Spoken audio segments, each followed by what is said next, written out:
Have you ever been watching an old movie or television show and wondered what a particular actor or actress is up to these days?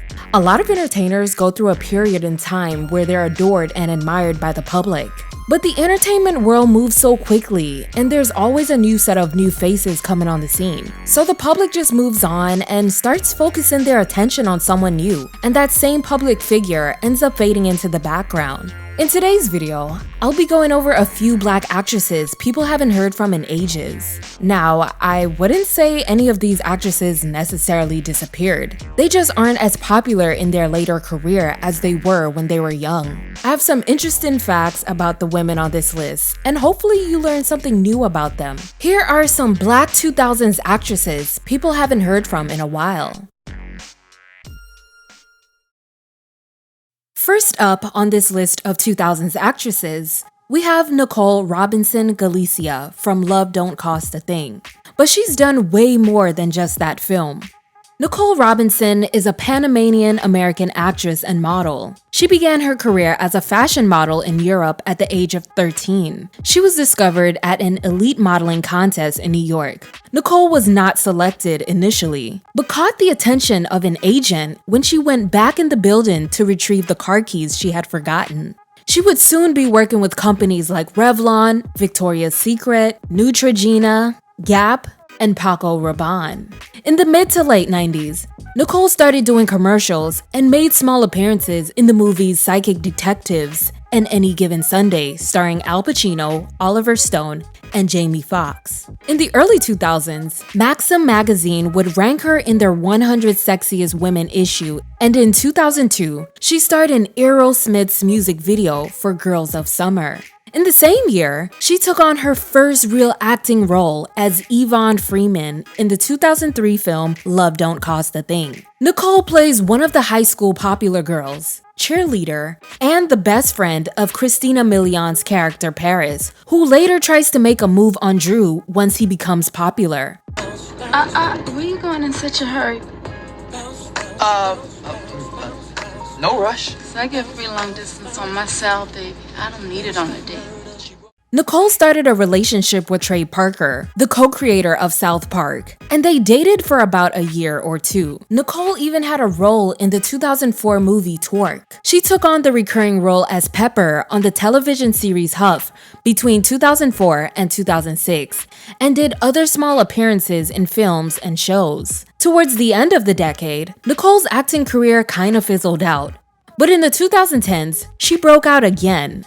While auditioning for a role in Death Proof in the mid-2000s, film director Quentin Tarantino envisioned the character as a blonde-haired, blue-eyed woman, but promised Nicole a role in the future. Fast forward to 2011, when Quentin finishes the script for his Western film starring Jamie Foxx and Leonardo DiCaprio named Django Unchained, and he finally had a role for Nicole. Ah, he's not doing what I told him, for God's sake.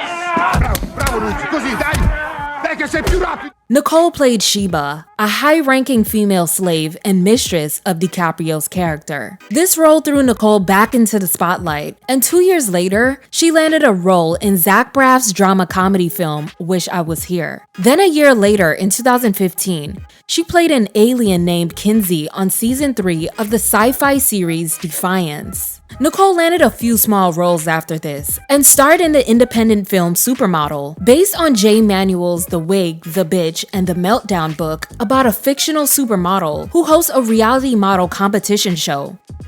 Keisha Cash. I'm Keisha Cash, and this is Model Muse. Making TV is like waging war. And Keisha lets no one stand in her way of being the boss.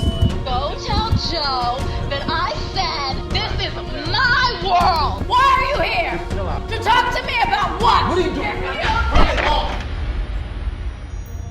She worked with Tarantino again in 2019 for a deleted scene in Once Upon a Time in Hollywood.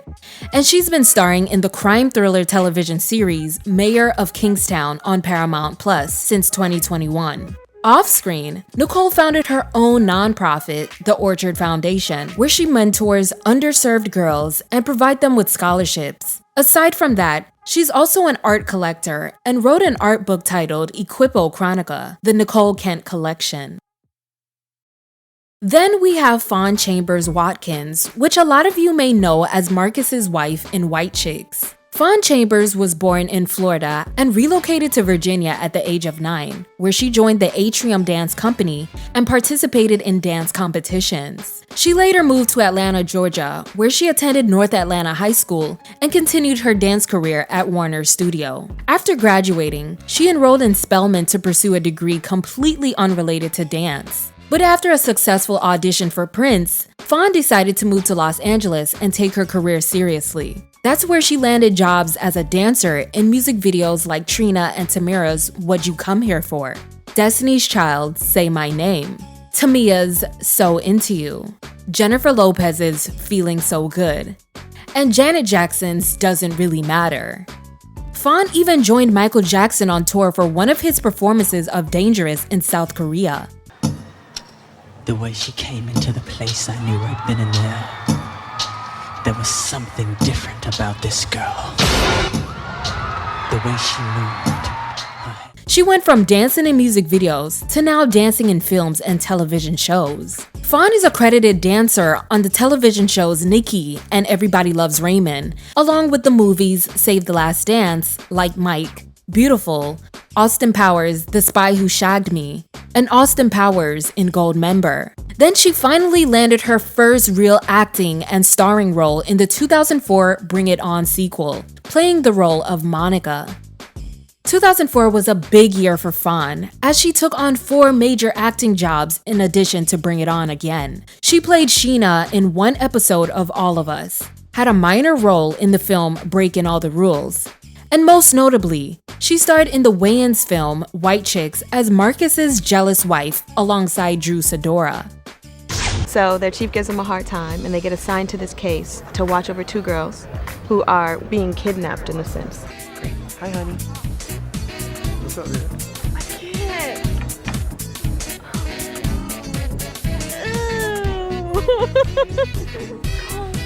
Oh my goodness. That was the first time I've seen him dressed up looking like the white girl.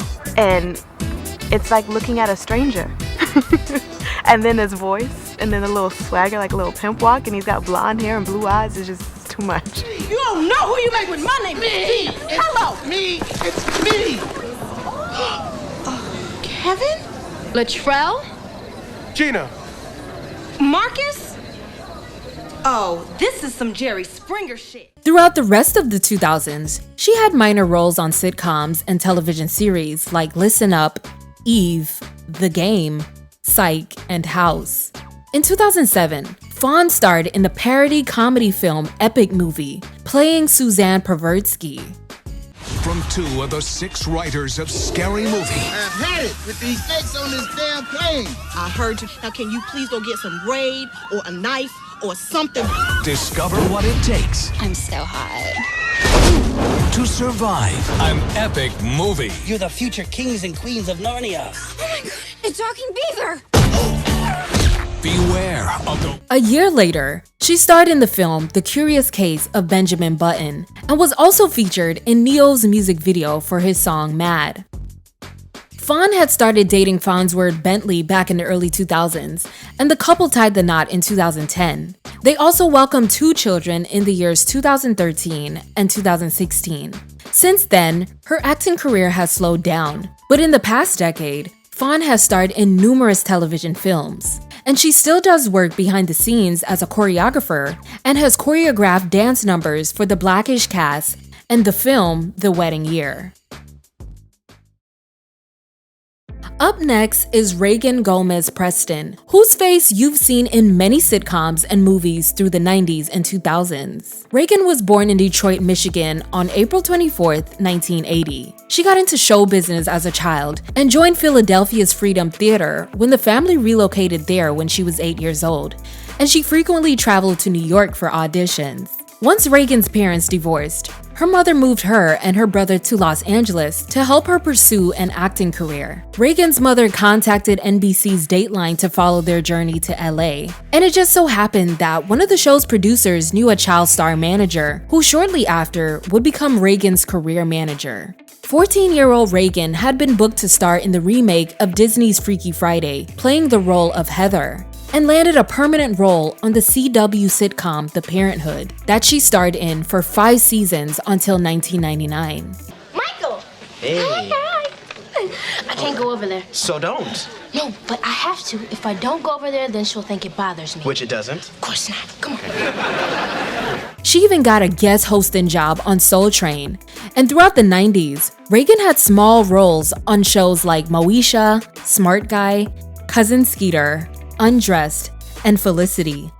Despite becoming a cast member on The Amanda Show, she started taking on more adult roles in the early 2000s and even graced the pages of many men's magazines. Reagan had minor roles in the films Carmen, a hip opera, Never Die Alone with DMX, Love Don't Cost a Thing, Beauty Shop, and Hair Show, along with television shows like Strong Medicine, One-on-One, and That 70s Show.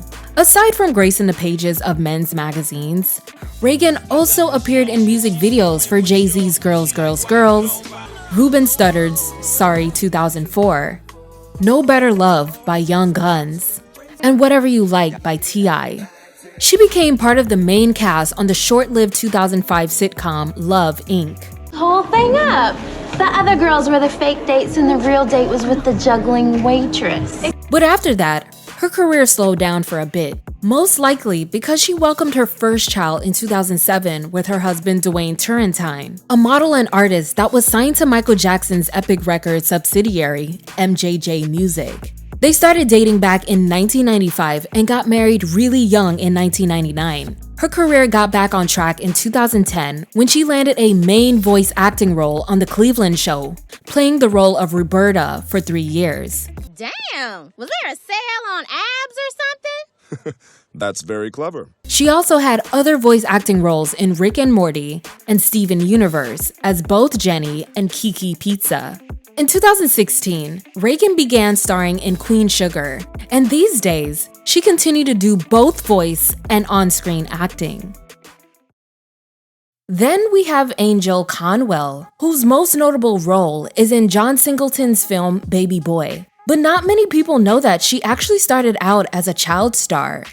Angel Conwell was born and raised in Orangeburg, South Carolina, where she spent her early years doing pageants. She signed with Wilhelmina in New York at the age of 10, and she'd soon realized that acting was a medium she wanted to pursue. So she headed to the West Coast, and at age 11, she landed a recurring role on CBS's Dave's World for 2 seasons and had other minor television roles on Sabrina the Teenage Witch, The Faculty, Party Girl, and Renegade. In the 2000s, Angel scored more roles on a good amount of popular Black sitcoms like The Parkers, Moesha, My Wife and Kids, One-on-One, and That's So Raven. Are you sure there's nothing I can do? No. I'll cook the crowd. No, really, no, please, no, you're the guest. Really, please, you're the guest. Please, you're the guest. Please, you're the guest. Really, Raven. But in 2001, at age 18, she landed her first feature film and most notable role in John Singleton's Baby Boy as Sweet Pea's girlfriend Kim, starring opposite of Tyrese, Taraji P. Henson, and Omar Gooding, who she dated for 4 years after filming the movie. What'd you think of the overall movie? How'd you feel it came out and what attracted you to it? Well, the overall movie I think is a very realistic story. It's not your average, shoot 'em up, bang bang. A lot of films they just talk about life in the ghetto and whatever, but this film it really gets into it. It's about surviving, and that's what we do. We live to survive. We survive, and a lot of films don't get into that. And John Singleton, he's the best at getting his message across. Her other notable film roles in the 2000s were in The Wash and Soul Plane. However, after the mid-2000s, Angel didn't really get much screen time. But in 2010, she became a decade-long cast member on the American soap opera The Young and the Restless, playing the role of Leslie Michelson. Even through her busy schedule with the series, she still managed to become a regular cast member on the Bounce TV series Family Time in 2012, starring opposite of Omar Gooding again, and remained a part of the show until it finished airing in 2020. She also appeared in an episode of the 2013 BET reality parody series Real Husbands of Hollywood. Although we don't really hear much about Angel these days, she's still very booked and busy, just minding her business and being pretty. Angel has been attached to at least 50 projects over the course of her career. The last person on this list is model turned actress Joy Bryant, who you probably know from watching the 2003 dance film Honey. Joy Bryant was born and raised in South Bronx, New York, and she was a scholar growing up. Joy was a part of gifted programs and even attended Westminster Private Boarding School in Connecticut on a full scholarship. While there, she earned a scholarship to Yale University. And during Joy's sophomore year at Yale, she was discovered by a modeling scout from Next Models Management. She took on a full-blown modeling career in the mid-1990s and booked campaigns for brands like Ralph Lauren, Gap, Victoria's Secret, and Tommy Hilfiger, who she had an exclusive deal with and covered countless magazines. Joy even appeared in Ill Al Scratch's I'll Take Her music video in 1994. She made her acting debut in Robert Townsend's 2001 film Carmen, a Hip Opera, starring alongside Beyoncé and Mekhi Phifer. Right now, we're about to give you a little semi-guided tour of wardrobe. Anyone who knows Joy knows that I'm a camouflage fanatic. Low cut, kind Very, of sexy. very Jumpsuit, low. camouflage, booty crack hanging out. It's low cut, halter the top, very, very sexy with a body. Scandalous. Booty crack from here to crack-a-lacka. Right? Hey, girl. What's up? Girl, we going to Cali tonight. That's right, Blaze invited us to stay at this crib. We just some like party loving, money getting, all about the dollars kind of chicks from Philly. Yeah, just slow it down, talking, but you doing real good, you know what I mean? It was actually Joy's first time in the studio, so I stood in the vocal booth with her. Carmen, why you fucking? This ain't the time for love and play. Rob basically came into the booth with me and was like, all right, you straight, do this, do that. At first, that can seem really intimidating to, you know, be in the studio with people, like seasoned artists. That was a little trippy. A year later, Joy would land a small role in Eddie Murphy's action comedy Showtime, then made her career breakthrough in Denzel Washington's directorial debut Antoine Fisher, playing the role of Cheryl, the girlfriend of Derek Luke's character. Hopefully can help with it. People need to experience this right now. I mean, it's a heartfelt movie, it hits you in the heart, and it's a beautiful story about triumph and survival. And people need to know that, especially people in positions like Antoine was in, they need to know that you can go through those things, but you can still come out ahead if you keep your spirit strong. One of the things that I love about Zoe is just a great teacher and is going to make wonderful films in the future. I love him so much, and he's been so supportive, and he took a big chance with me, and I'm forever grateful to him. But one of her most notable roles is in the 2003 dance film Honey, starring Jessica Alba, and Joy played the best friend of the title character.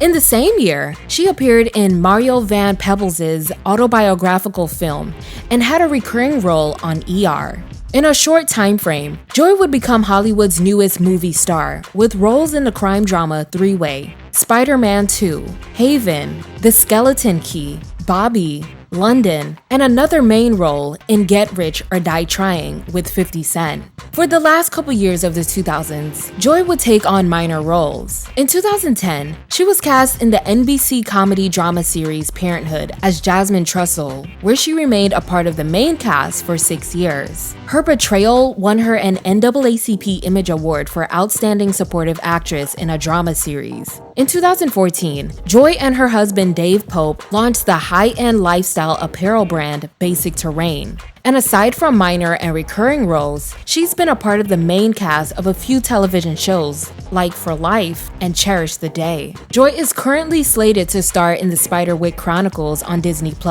So while we don't hear much from her like we did in the 2000s, she's still working in show business. Do you guys have any other 2000s Black female actresses that you randomly think about? Let me know your thoughts in the comments below, like this video, and subscribe to BFTV for more content.